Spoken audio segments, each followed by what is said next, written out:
In my hand here, I have a silver denarius that was minted during the reign of Caesar Augustus, the first emperor of Rome. And this denarius happens to bear Caesar Augustus's likeness. The inscription says, Caesar Augustus, Divi Filius Pater Patriae, which basically says Caesar Augustus, son of the divine, father of the fatherland.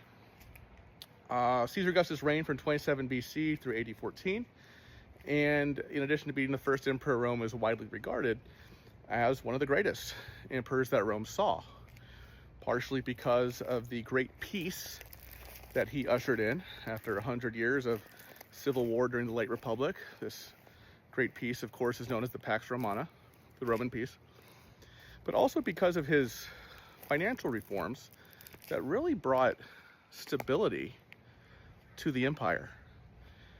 This stability lasted at least a couple centuries, largely in part due to Augustus's financial reforms. And one of the most notable financial reforms that Augustus did was he imposed what we would call an estate tax.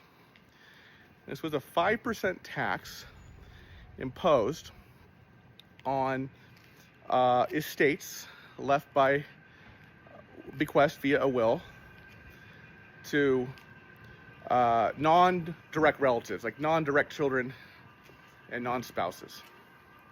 The reason that Augustus did this, and this showed a lot of forethought, is because by the end of all these civil wars, Rome had a lot of retired veterans, retired soldiers. And Rome had a history of handsomely rewarding its retired soldiery with handsome pensions.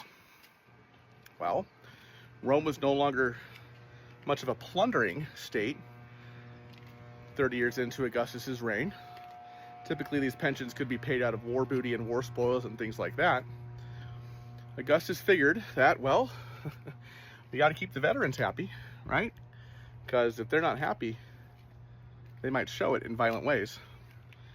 And so what Augustus did is he formulated this estate tax so that as long as rich Romans were dying, which people tend to do, this military pension fund, so to speak, would always have a supply of denarii coming in. Really genius, really, truly genius, and was really thinking ahead to lay a foundation for this empire of which he was the first emperor.